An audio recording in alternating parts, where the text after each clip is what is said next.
Mayor Bustinelli.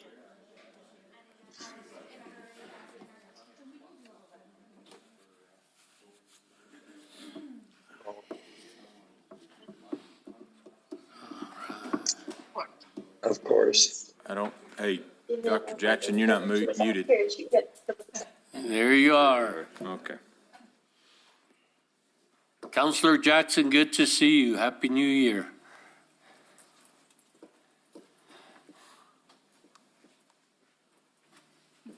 Maybe you didn't hear me. I think so, but it is 8, Okay, and you are live. thank you. Good morning, everyone. Welcome to the January 6th workshop meeting of the Village of Ruidoso. We all wish you a Happy New Year, and let's get down to business. I'll call this meeting to order. Please stand for a moment of silence, followed by the Pledge of Allegiance and the salute to the state flag.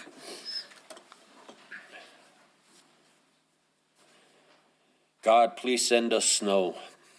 Amen. Pledge. I pledge allegiance to the flag of the United States of America and to the republic for which it stands, one nation, under God, indivisible, with liberty and justice for all. I salute the flag of the state of New Mexico, the Zia symbol of perfect friendship among united cultures. Thank you very much. Could I have a roll call, Madam Clerk? Mayor Crawford. Mayor Pro Tem Salas. Here? Counselor Letterman. Here. Counselor Eby. Here. Counselor Hooker. Here. Counselor Jackson. Shake And your head. Counselor Corey. Here. He's here. Mayor Pro Tem, you We have a can see. quorum. Okay, could I have approval of the agenda? Mayor Pro Tem, I make a motion to approve the agenda as presented, giving the chair the ability to move items around as necessary. Second. We have a motion and a second. Roll call, please. Vote. Counselor Hooker. Aye. Do we need that? No. Okay. No. Oh, we don't need it? No, sir. I thought we needed it. No, sir. Very Okay, good well, anyway, with that ability, I'm moving item number 4 of the agenda items to item number 1, discussion and award of RFP 2026-004P to Aldmit, Inc. for the automated traffic enforcement system.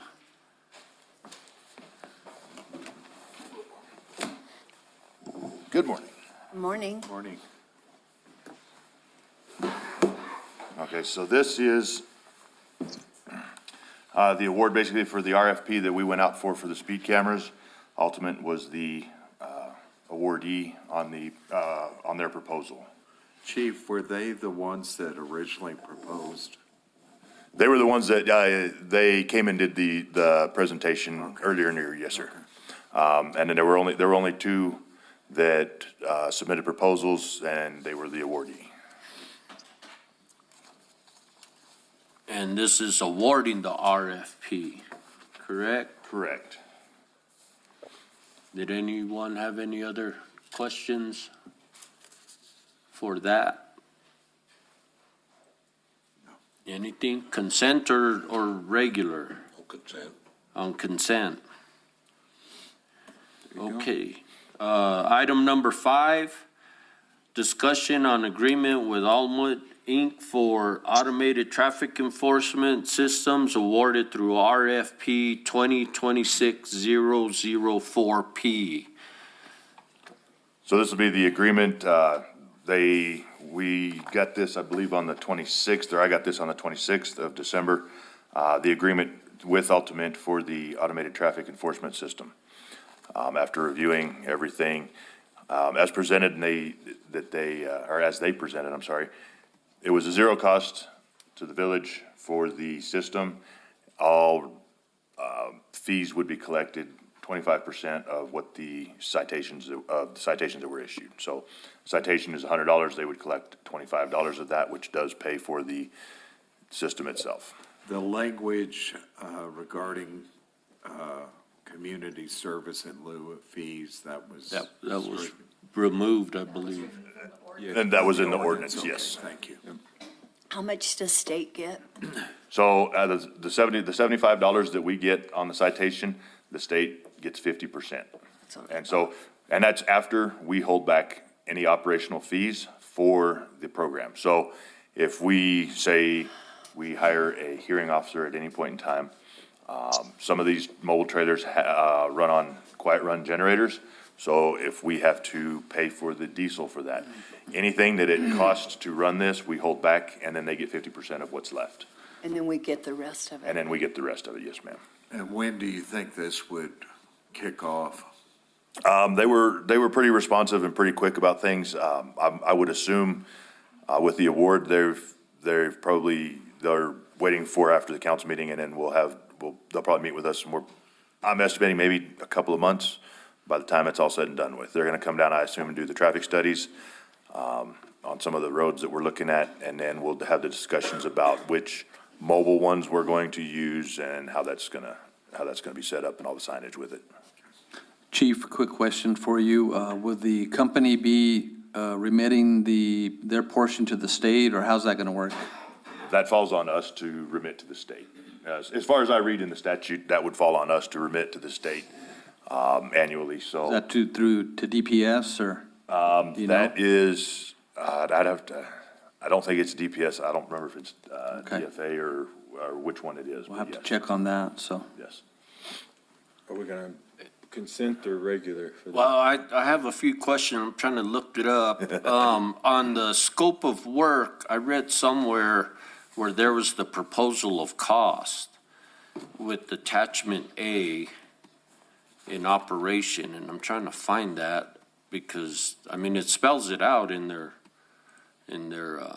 contract, but it didn't give an actual dollar amount. We have a total amount, Right. Let me see here. but It's-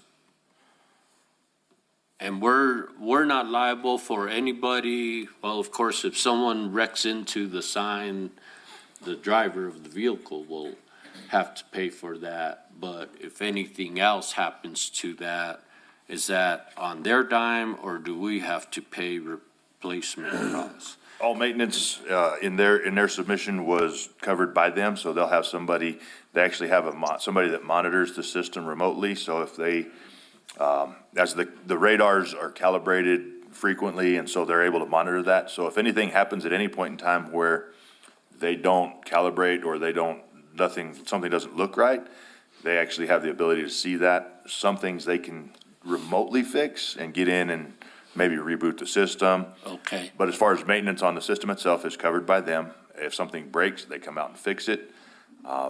They take care of all of that stuff. and that was the question I have. How often will they calibrate it? Would it be a once-a-month thing, 6 months, a yearly, or? It did say in their proposal on the calibration, but it actually calibrates multiple times, I believe, daily. Because they're actually able to see that in real time when it starts doing those calibrations. And how many cameras? I know we talked about 2 stationary ones, permanent ones, and then some mobile. So the plan initially, so when I talked to them and start looking at cameras, one, I wanted to cover the school zone, at least on White Mountain for sure. Right. That may include 2 cameras, obviously going both directions, so we can not just pick up one direction. I see. If it needs to, that's a discussion we need to have with them. If the one camera will pick up both directions and we set it in the right spot, then that would be one. Then looking at possibly 2 mobile cameras that we can move around then and cover some of the side streets that, we've had complaints on. Did Or we main have roads. legal review of this contract? So I've sent it to Zach for his review. I didn't get it, I was out of town on the 26th, so I didn't get it till as soon as I got back this morning or yesterday. But I have forwarded it to Zach for his review Yeah, on the agreement. The termination clause, it's a little worrisome, because, we have to demonstrate cause to terminate. I don't want to say, let me see here. Ron, that might be something to visit with Zach about. In Mayor Pro Tem Salas, Counselor Corey, I will visit with Zach on that. A lot of times they, if you don't follow the termination clause on there, then they're going to bill you for it. So we'll make sure that we're held harmless on that, so. And that was one of the reasons that we went with them, and I'd have to find the exact verbiage in here, was that there was so we would be signing a contract with them, like a 5-year contract, but if we decided to terminate, there was no cost to us. And in their proposal is how they said that, there was zero cost to us for even terminating. Unlike the other company, it was basically something where we would be, they front the money to install and do all of that, and if we terminated prior to the 60-month time frame, they would bill us a prorated amount of $90,000 per camera. So that was the big reason that we looked at this company, was because in their proposal, there was no fees if we decided to terminate. And the verbiage, again, as soon as Zach looks at this, as long as he's good with it, Yeah. the verbiage would be, or the contract is that if we terminate, then we pay nothing out of pocket even on that. So is this one different? I finally found the Exhibit A there, and it had the label of it of original agreement. The cost proposal must be submitted in a separate binder and clearly labeled cost proposal or fee schedule. Only one original version is needed, and that's what I guess.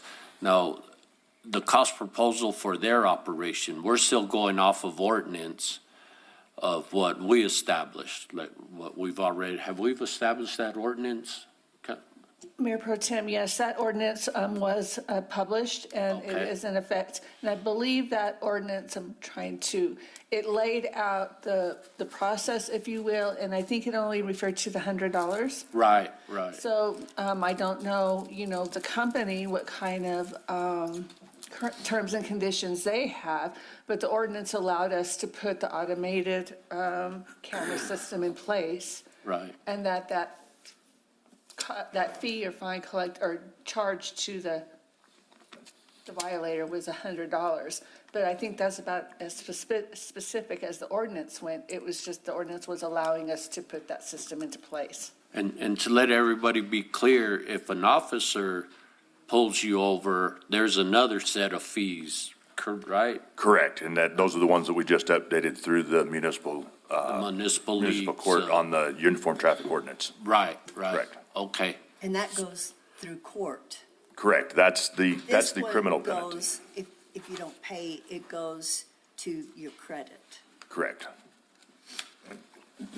Yeah, you'll get the collection agency. And so for the standard, as you will, for the speed cameras is basically it's 10 miles an hour over. The only one we can set that to whatever we want. If we wanted to set it at 5 over, we could do that. But I think they recommend anything over 10 miles an hour over the speed limit is what we would be enforcing. The only exception that is written in the statute that we can do lower is, or not lower, that's defined in statute is the school zones. The school, that's right, I And remember. then, so that was the only one that's defined in statute where we have to abide by that one, which isn't necessarily a big deal, because I think they cut it down to 10 over. I mean, not 10 over, 5 over, I'm sorry. 5 over the speed limit would get you a citation in a school zone. And so this will also, once we put this in place, there will be a grace period. Is that what y'all said? So in their proposal, when they get cameras put in, there's a 30-day grace period, basically, where they'll be doing the public outreach, they'll be letting everybody know and working through the whole process. And if you get caught in that first 30-day timeframe, you're gonna get a warning. But after that 30 days, when the system goes live, then the citations will start being issued at that point in time. We need to do a big blitz communicating that. And that was one of the requirements in the proposal, and the RFP was that they needed to be upfront with helping to push all this information out. And so they've got a whole media out, distribution thing that we can work with, carry on about getting this information out and letting everybody know this is the system, this is what it does, and how the process works. Okay. I just had one question on just on the timeframe, curiosity. It says that the notice will be sent out in the time allowed by law. What is that timeframe?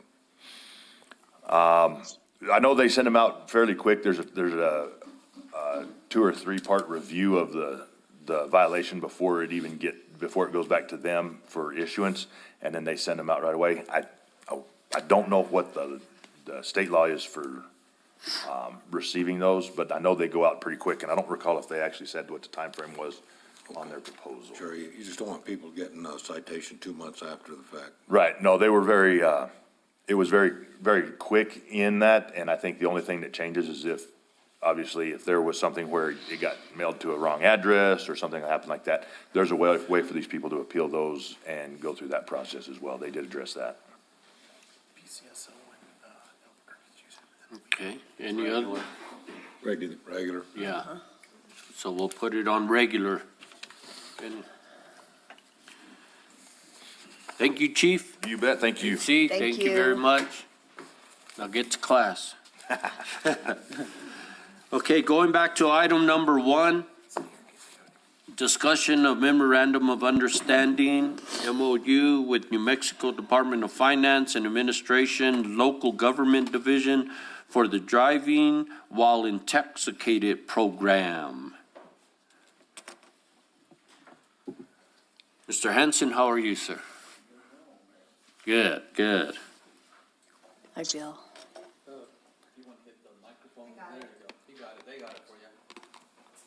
It's on. You don't have to touch it, Bill. Okay. This is the annual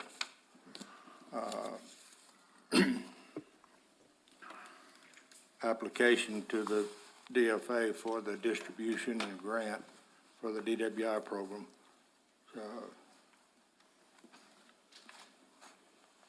Yeah, it's what we do every year. Yep. I'd say consent. That's what I was thinking. Everybody agree with the consent? There was no changes in amounts or anything, right? Well, the amount of distribution this coming year is going to be 2014. That's less. It's less, yes. The last 2 years, they have given us like 215 and 216, I think.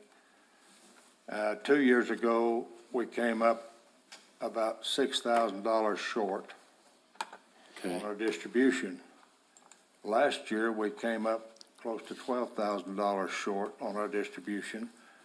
The only explanation they will give me is that people are not drinking as much. If you believe that, that's good. Right. But we still have the, I'll even take credit for it. we have the same amount of monitoring of DWI checks and stuff, right? Yes, I am applying this year. Last year, I had to shut the program down basically in about May because they came out right after the third quarter and said that we were going to be short, and they didn't know how much. So I shut off everything. I didn't even take my pay for the last 3 months because I wasn't sure how much we were going to get. And it wound up, we got enough that I got paid, and our treatment got paid, and all the enforcement that had been worked up to that point got paid, so we came out all right. And I actually sent back some money, so I got that back this year in a grant. Okay. And that is, the grant that I got back this year was $28,000, which is more than I sent back, but I was going to try to buy a sign, an additional sign, because one of my signs has cratered. And now they've come up with a little hitch in that, because you can only spend 10% of a grant, or distribution on capital outlay. And the signs have gone up considerably. So I'm still trying to buy a sign with part of that grant money. But DFA has said that I need to pay my treatment and enforcement out of the grant and buy the sign out of distribution, so I'm gonna have to get with Judy and get that all set up. So Bill,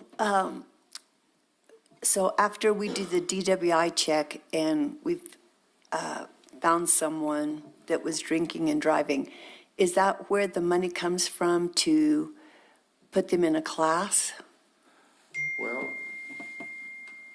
if a person qualifies, if the court, anything that the court assigns as part of, Okay.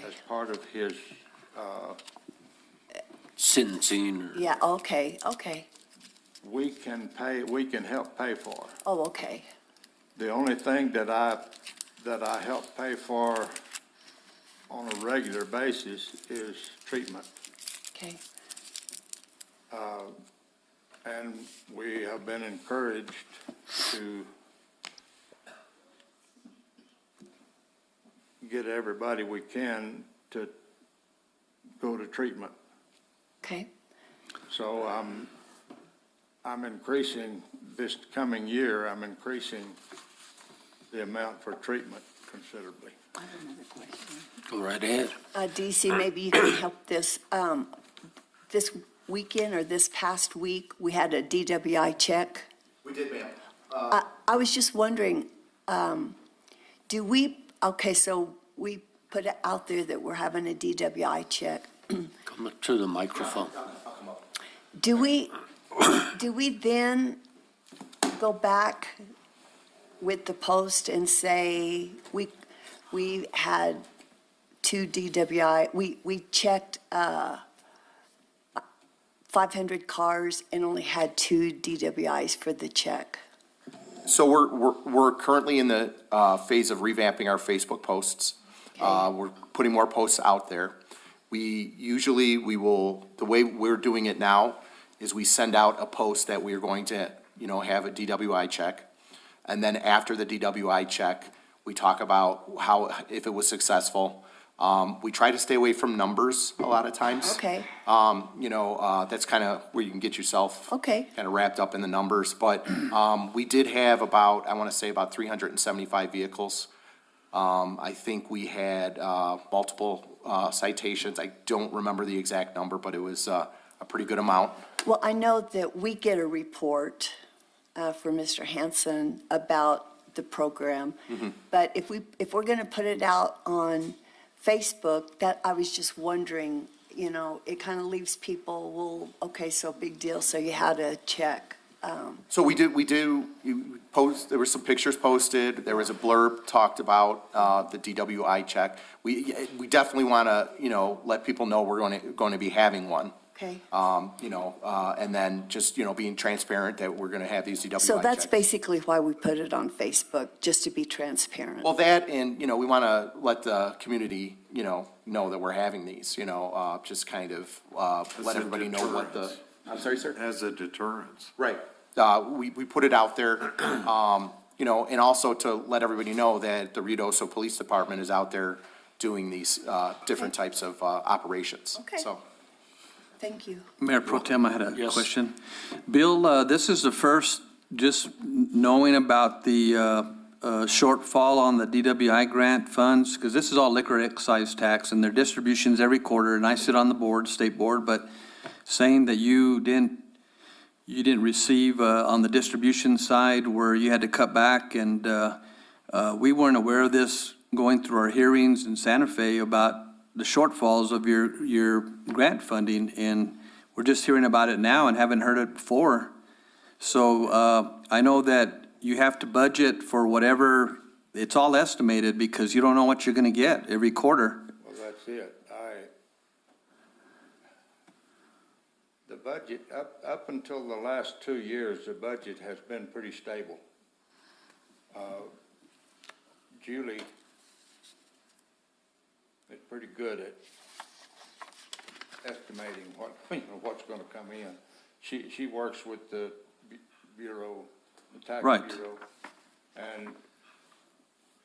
But the last 2 years, for some reason, I have a theory on it, but I really can't discuss it because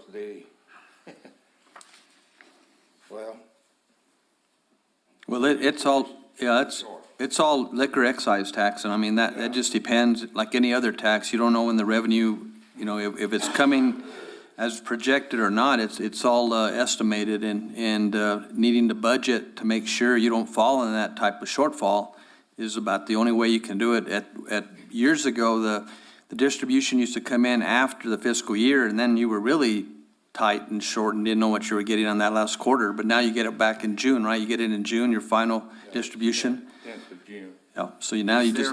Ron, is there any funding from cannabis? Mayor Pro Tem Salas, Councilor Corey, the cannabis is a separate distribution we get with, during our gross receipts tax, we get that monthly, so. Because, Bill, that also could be a reason why Yeah. the alcohol consumption's down. It's been replaced by cannabis. Yeah, but, Well, when I first started this program, doing this program, the deal was if I overspent, it came out of my check. So I'm pretty careful about not overspending. But don't forget that you have somebody that maybe can help with that. and Mayor Pro Tem and Council, you know, when, what Bill was saying, you know, you just have to, at the end of you just have to budget correctly and try to anticipate what your costs are gonna be to do that, but it is, the liquor excise tax, they use it for other programs as well, there's drug courts and all the other things, so there's a lot of money, that's a revenue source that's always, it's stable, I guess you would say, rather than other ones that are not stable, so. Well, for this year, so far, I'm running behind on treatment because the people who were working for Capitan Therapy, evidently their house got flooded out, and instead of relocating in town, they've moved to Roswell. So they're no longer working for Capitan Therapy, and that's leaving them short on the amount of people that they can treat.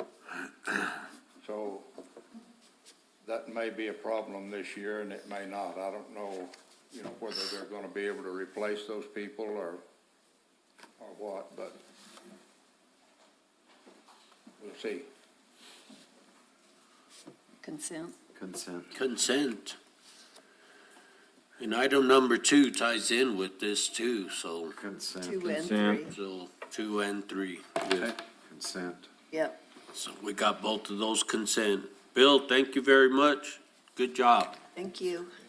Is that all 3 of them? Yep, Yes. Okay. thank you. Thank you.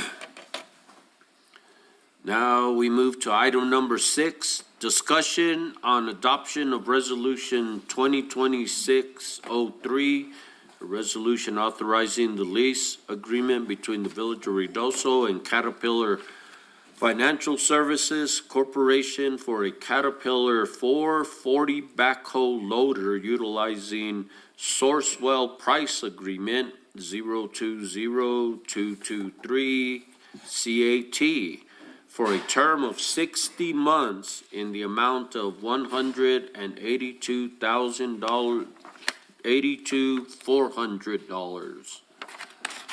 Yes, Levi. Mayor Pro Tem, councilors, so this is actually for water distribution, it's not for Terry, he's just up here for another item I need to talk about in a second, but water distribution, they budgeted for this backhoe back during budget season, and we're currently operating with the disaster backhoes, the backhoes we received from the disaster, and then one other backhoe. So this backhoe will be replacing a backhoe that's currently set up to go to auction. And this backhoe here, it's a 440, so it'll be for the sewer crew. It's a larger backhoe than we normally have, but we did that to be able to pull out the manholes easier and more efficiently, so. When will you get this? As soon as we sign the lease, it won't be long. Okay. Yes, ma'am. A couple months. And that dollar amount is per year, right? No, sir, that's for the total amount for the lease. It comes out to about $3,000 a month. Okay. And then at the end of the lease, we do have the option to buy the backhoe. We normally don't, just because of, the mechanicking situation of where we're located and everything. At the end of the 5 years, we've exhausted the life of it almost, so. Okay. Council's Consent? consent. It'll be numbered consent. Item number 7, discussion. Oh, Mayor Pro Tem, I had one other item that Terry needed to talk about as far as something we are planning to put on the. We have that when we get to the regular items. yeah, it's in the regular one. There you go. I talked about dirty power, Terry, check into that. That's what blew it up 20 years ago over there. Item number 7, discussion on rescinding award RFP 2025-0013P from Advance Air LLC for air service operators, ASO for Sierra Blanca Regional Airport, and authorization to re-advertise. Good morning, Mayor Pro Tem, Council. Morning, Lee. So we've been going through negotiations with Advanced Air on the commercial air service.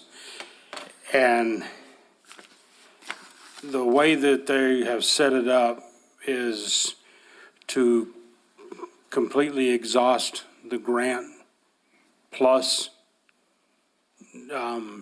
10% more from the village. And that would be 2 flights a week to Phoenix. And they were not willing to negotiate anything else. It was just the way they wanted to stick with it. So we want to rescind, go back out for RFP and try again. Ron, have we had legal review of this? Mayor Pro Tem Salas, Councilor Corey, yes, we had a meeting with them, and they're not willing to negotiate on the cost per flight. So our decision was to go ahead and just to rescind this. If council approves this at the regular council meeting, we'll send them a letter, we'll re-advertise and see what other services, what other air. We have had Yes, attorney determine. yes. We have. Yep. Zach has reviewed that. He's been involved in this also.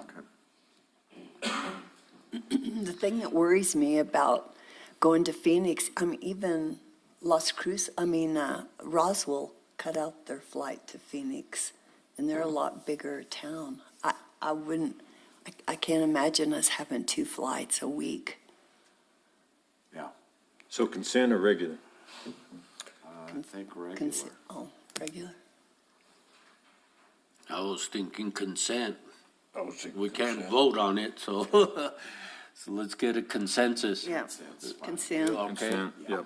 I mean, we could always move it out of consent into regular at the meeting too, so we'll put it in consent. And I have a T-hanger agreement coming up on That's the. on It's on the- regular. That's on the regular item. Yeah, that's already on the regular, we're just doing all these, but it's on our regular meeting agenda, which you don't see yet. We'll get to it afterwards, Lee. Thank you, Lee. Item number 8, discussion on purchase of 2026 Chevrolet Suburban from Tillery Chevrolet GMC, Inc., utilizing CES contract 2024-23-C116-ALL in the amount of $67,125. Morning. Good morning, AC. How are This you? vehicle would, it's a travel vehicle mainly. Now that we're having to travel out of town for a lot of the trainings, we're trying to take an entire shift at one time, which is 9 people. This vehicle would hold all 9, plus their gear in another vehicle. So it just cuts down on our travel cost, but it could also be used in town for many other uses. Is this budgeted, Ron? Through the state funding. It would come out of our RMP funds. Judy's Hi, this is Judy. They Yes. are actually going to, Mayor Pro Tem and councilors, they're actually going to use their SURF monies, which is a combination of their auction proceeds and their RMP reimbursements. An RMP is based on personnel and equipment time. So over the years, we have been saving the equipment time in the SURF. So now they have money available in that fund in order to not only purchase the vehicle, but they also usually use that money to outfit their fire engines. Satisfied? Thank you. Consent? Oh, yeah. Consent. AC, just a unrelated question. What's the status of that fire engine we were hoping to get that had, From Roswell. yeah? Mayor Pro Tem Salas, Councilor Corey, we haven't heard anything recently from AJ or Clinton with the self-insurance fund, but we'll continue, and not sure if they were going to take it to a shop to see if it could be refurbished on the engine and things like that, so. Okay. We're keeping our fingers crossed so that it is. Anything else? Okay, moving on to item number 9? Yes. 10? Nine. 9. Discussion on remodel of fire substation 4 by Wilson Construction utilizing New Mexico State pricing agreement with 30-50-230070 in the amount of $525,712.76, including New Mexico gross receipt tax. So this is the station across from Wingfield Park there on Center Street. We wrote a grant to the State Fire Protection Grant through the New Mexico State Fire Marshal's Office. We were awarded the full amount for that project category, which is $500,000.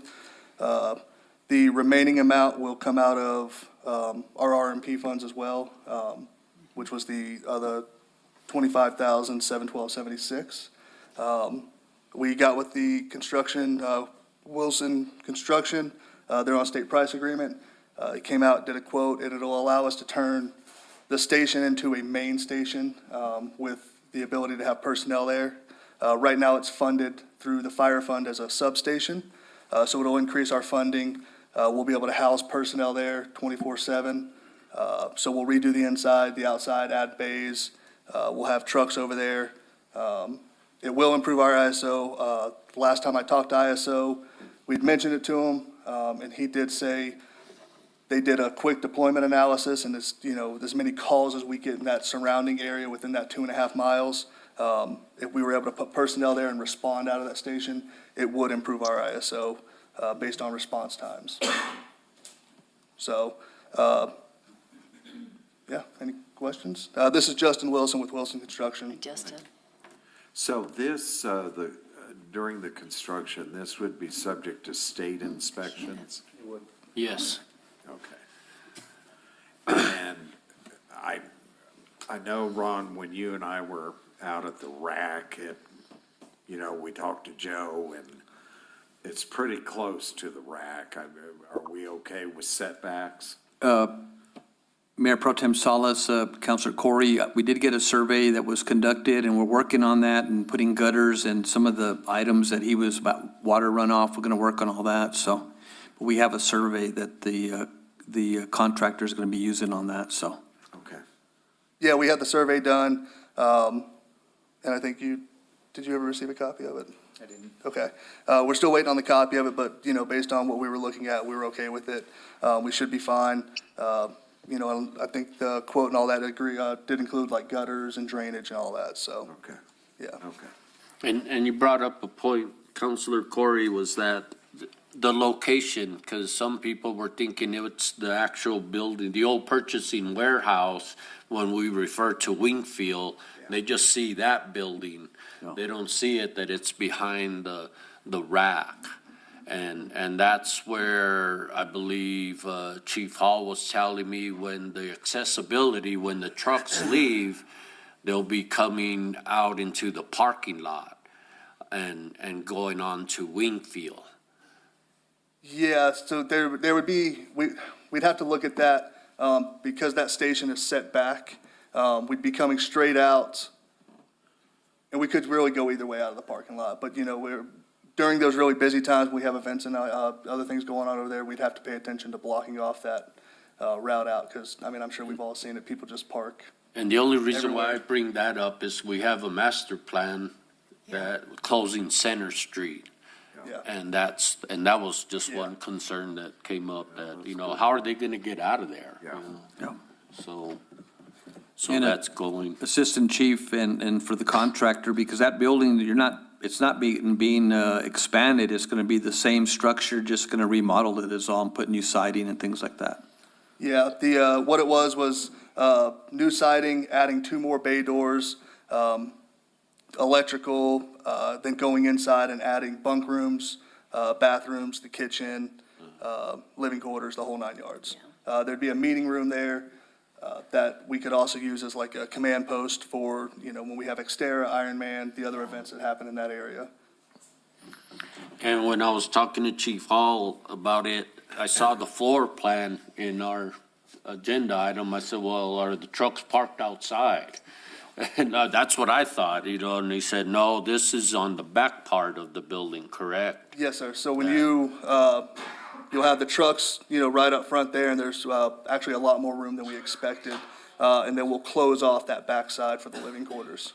Okay. Ron, I think it, as a matter of courtesy, to share this with Joe Coakley.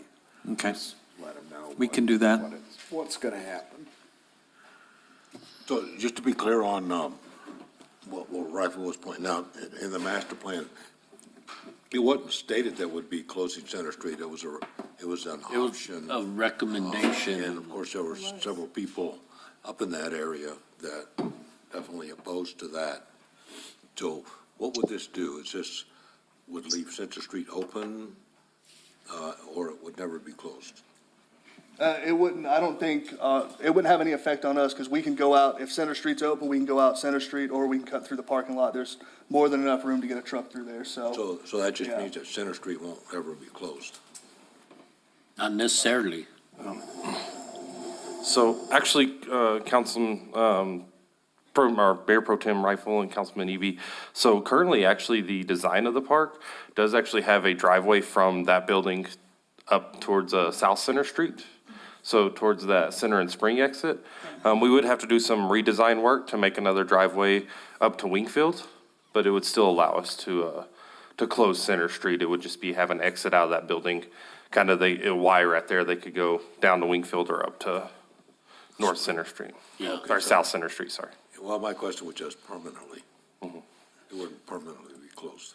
It would still leave us the option to expand the park and permanently close it, yes, sir. So that'd be still out there. And I'm sure it'll probably be addressed during the comprehensive planning. Yes, sir. Okay, thank you.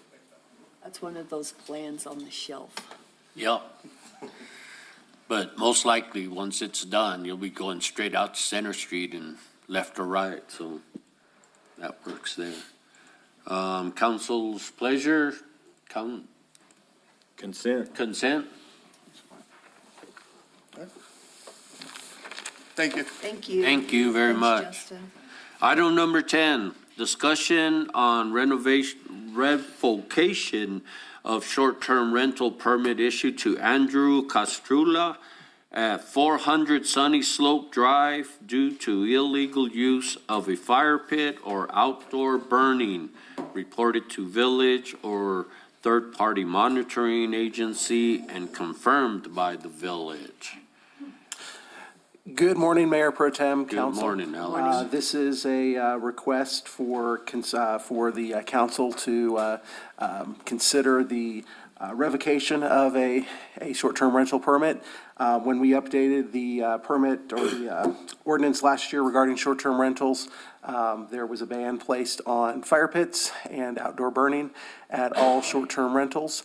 And any short-term rental that was found to have a situation where there was outdoor burning, it was directed that the community development director would suspend the permit and then move forward to the council for consideration of revocation of that permit. So that is where we are.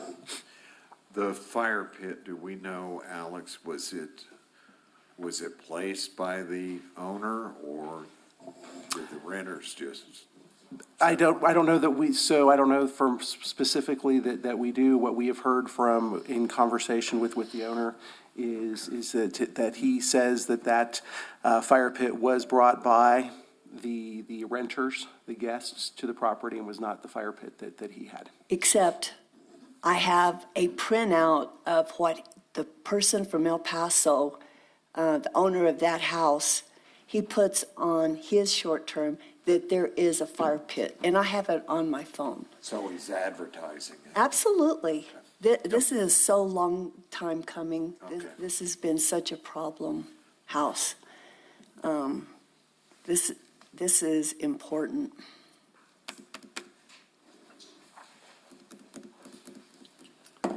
Any other questions for Alex, or I'd say regular. Regular. Yep. regular?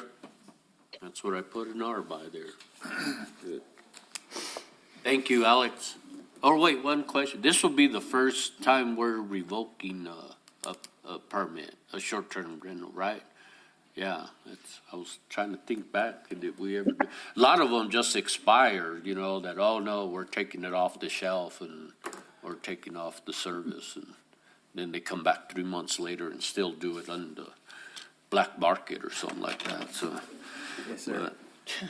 Thank you very much, Alex.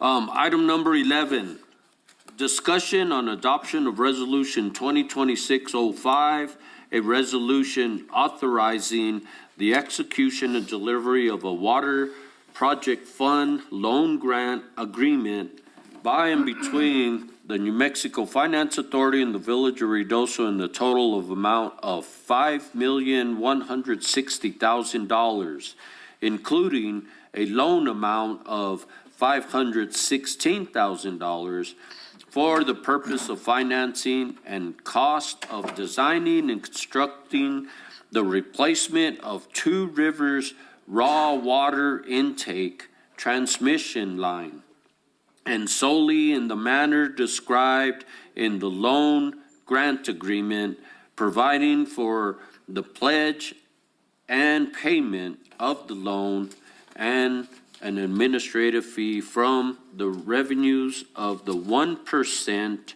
increment of the supplemental municipal gross receipt tax imposed by the Village of Ruidoso Ordinance Number 8210, ratifying action hereto taken, repealing all actions inconsistent with this resolution, and authorizing the taking of other actions in connection with the execution and delivering of the loan grant agreement. Wow. I need to take reading class.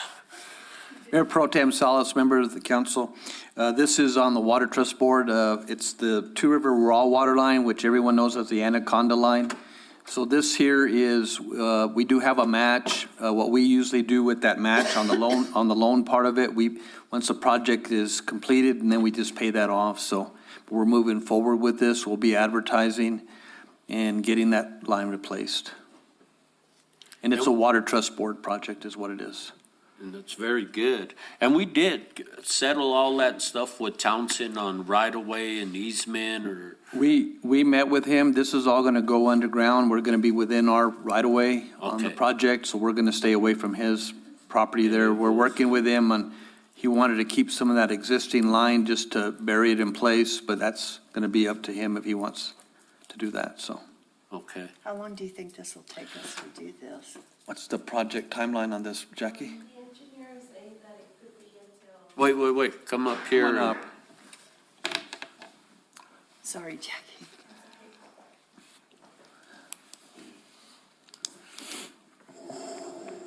Good morning, everybody. Good morning. Talking to the engineer, he's estimating that the project could be ending in either November or December of this year, depending on the contractor also. So, And then another year to put it in.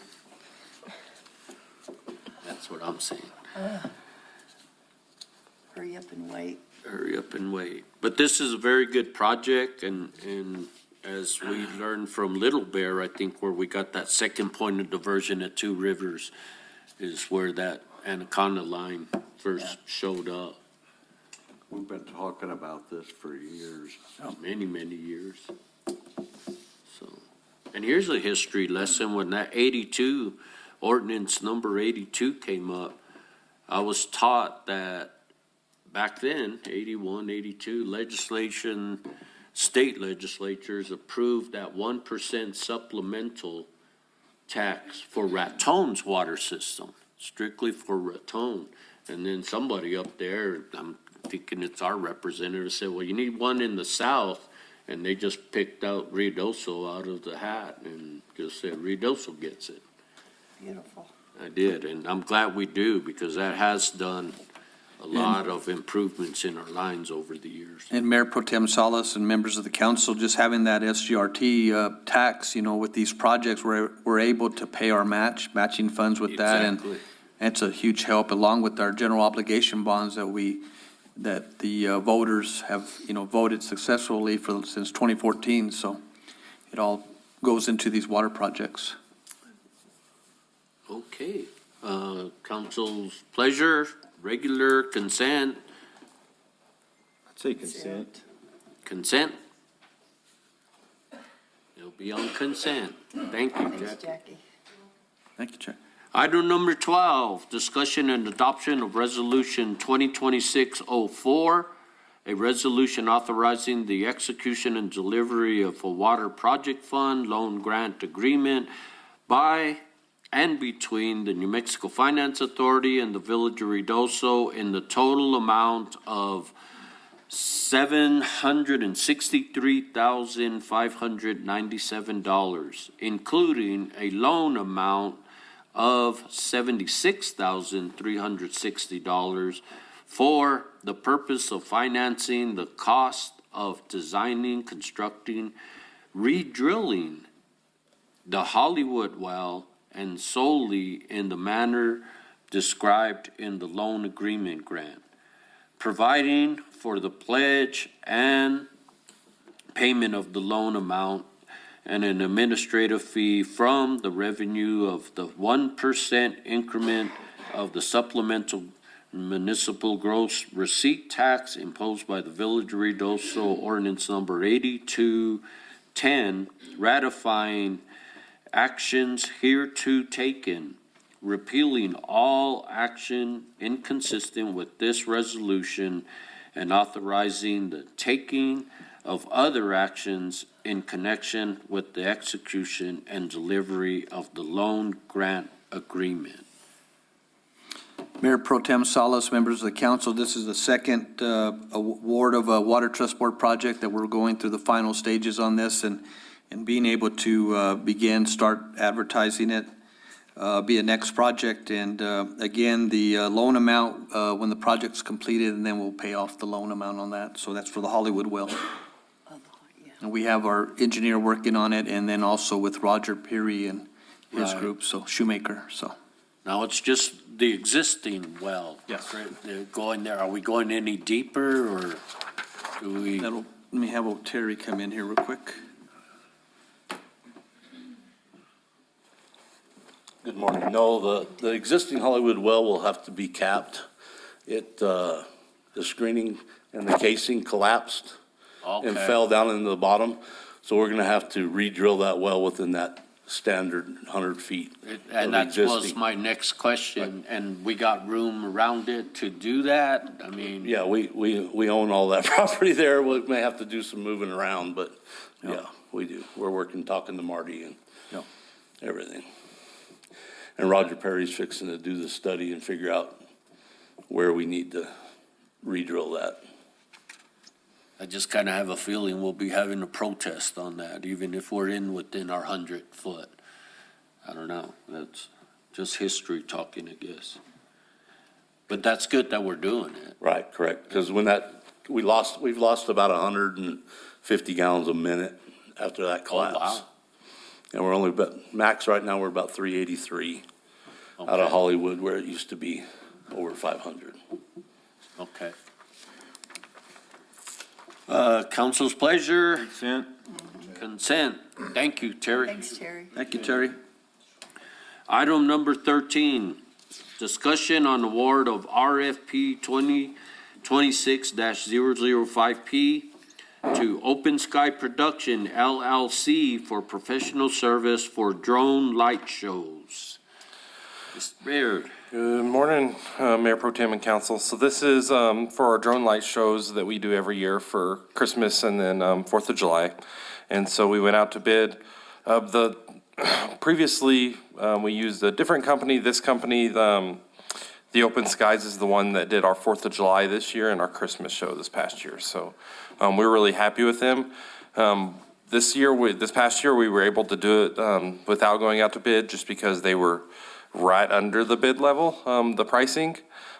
This year, with it being 4th of July being one on a Saturday, and it's also the 250th anniversary of the country, the prices are a lot higher for that peak day. And so that puts us over that $60,000 limit. So we also wanted to lock in somebody just so we had a vendor that we could go with and not worry about some of the technicalities of trying to stay under that limit, where we could just be safe and do it. We did go out for a bid and a multi-award. However, we only had one qualifying bid. So this is them, and we would like to award it to them. Did they give references, Matt? So they did give references, but this is also, like I said, the company we've used for our last two shows, and so we've worked with them. We've checked their references, but we're also happy with. Is this our funded through Lodgers Tax? Yes, sir. Any other questions for Matt? I think consent. Consent, it will be. And item 14 is tied with this. Do we want that in consent or regular? Consent. Consent. So item 13, 14, consent. Thank you. Thank you. Thank you very much. Item 15, discussion on adoption of resolution 2026-06, a resolution approving the acquisition of real property located in the village of Ruidoso, Lincoln County, New Mexico, tracks 1, 2, 3, 8, and 9, HF Investors Tract, for the use of workforce housing in the amount of $785,000. Mayor Pro Tem Salas, member of the council, this is the property there that's between the Dollar General and our existing housing development, the Elk Meadows, and we were able to utilize the grant funding that we've received, the $5.3 million, in order to acquire this property. So we're just finalizing this purchase. And the purchase price is based upon an independent appraisal? That's correct. Yep. Even though it is kind of simple, I'd say regular. Oh, yeah. I mean, it's cut and dry for now, but that way we can have it But out that as way far it's as starting to go where it's out. coming from and what it's going for. Regular, we all agree on regular. Okay, that item is on number 15, ends this portion. I'll say this portion. Now, you should have gotten a draft agenda for what's gonna happen next week. Y'all have that, or you didn't get one? Yes, yes. didn't get one. Which is the first beginning, always the standard and everything there. Of course, all the consent items will be added. Public input, the mayoral reports, presentation of new employees, promotion transfers, an update on ENMUR expansion. And Ryan, he'll be here or somebody? Mayor Pro Tem Salas, Ryan Trosper said he was on the schedule, and I'll confirm with him some more, so. Okay. That'll be a good update from him, so. Yeah, I get a few questions on that, just what's going on with it? Of course, board and commission appointments, I'm very glad to see T-Bone coming on the Parks and Recreation Commission. Then we have our village manager's report, the report from municipal officials, and public hearing. Public hearing for application submitted by the Hall of Flame Burger Company located at 2500 Sutter Drive, Suites 1, 2, and 3. For a Restaurant A beer and wine liquor license on premises consumption and patio service provided. I thought there was another public hearing for some reason. No? Maybe I was thinking of last month. So in our regular items, we have discussion and possible action on appointment of oath of office for Yvonne V. Hill as our village clerk. Congratulations, Yvonne. Well, I guess next week I'll congratulate you. I don't know. Is that a consent item or a? That's where I was gonna say, but we better leave it a regular. It might be a split vote. Mayor will have to break that vote, so.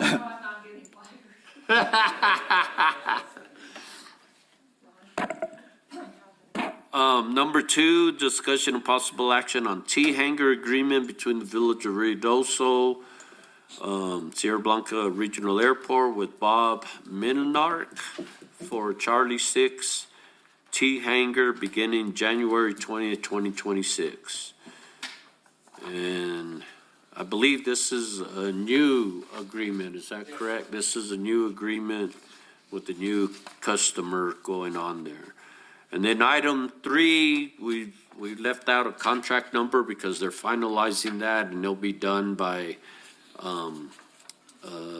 Thursday. Discussion and possible action on quote from INC Solutions for a SCADA conversion at Alto plant utilizing CES contract, that number and the amount of, and we'll find that out going there.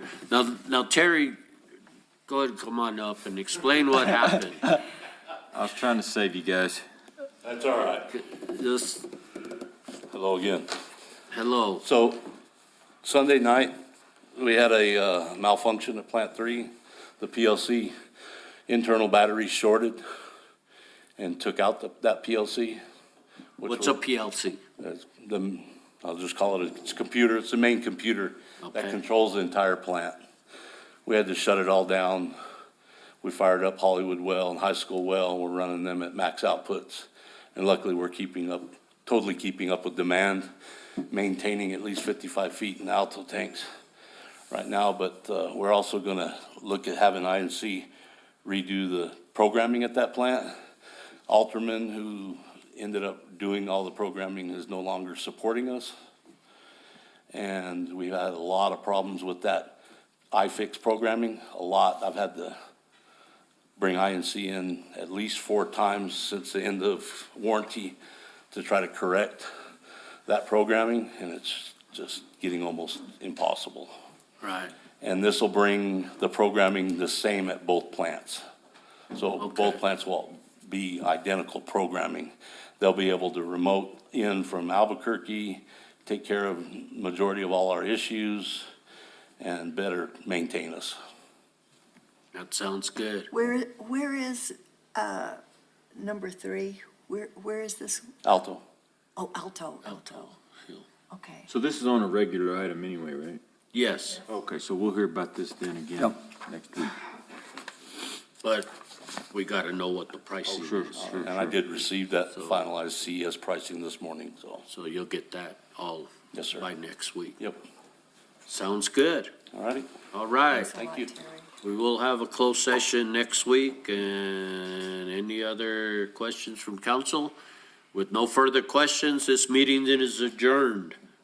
Thank you all very much for being here. Josh.